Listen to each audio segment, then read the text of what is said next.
not be here. She's having some minor surgery on her knee, old volleyball injuries. So thoughts and prayers with her.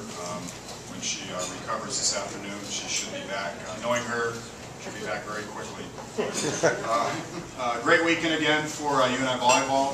We went down to Bowling Green and won our second consecutive tournament, going 3-0. We were a little nervous going into the weekend because Amy Brown was not traveling with us. She had a former family engagement that she had to go to, so she's obviously one of our starting left side hitters, so we had to travel without her.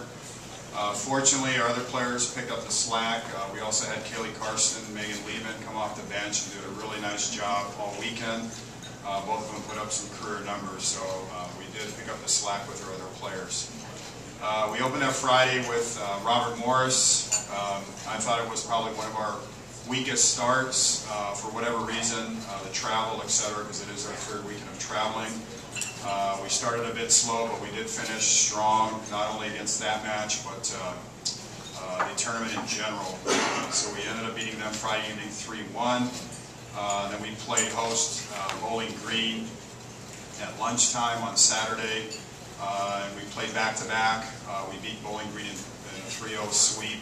They're a very quality team. I believe they're picked fourth in the MAC. So we actually thought that they were probably the most physical team that we played at the tournament, but they were a bit inexperienced in position. So that was a really nice win.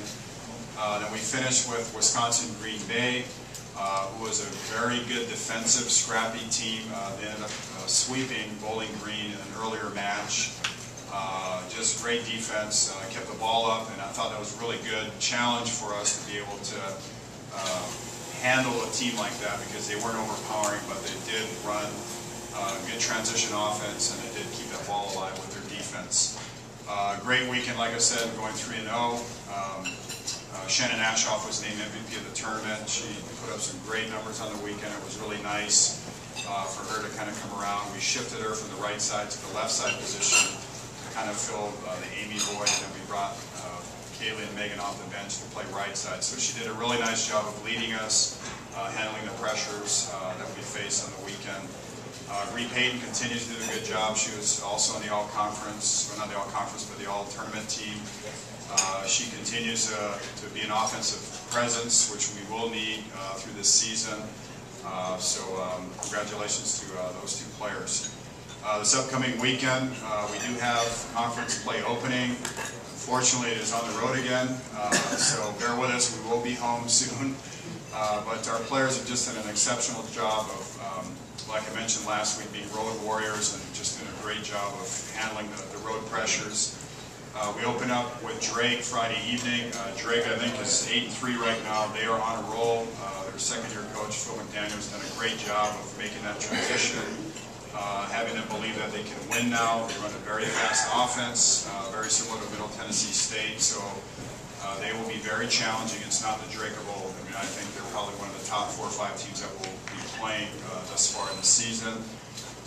And we travel to Creighton. Creighton is also not of old. They're, I think, 2-6 or 2-7 right now, but they have come up very close with a lot of really good teams. They have a young setter. So it's just going to be a very challenging opening conference weekend. And I just believe the conference from top to bottom has some new coaching staffs in there, so it's going to be very tough, basically conference road as we progress through the rest of the season.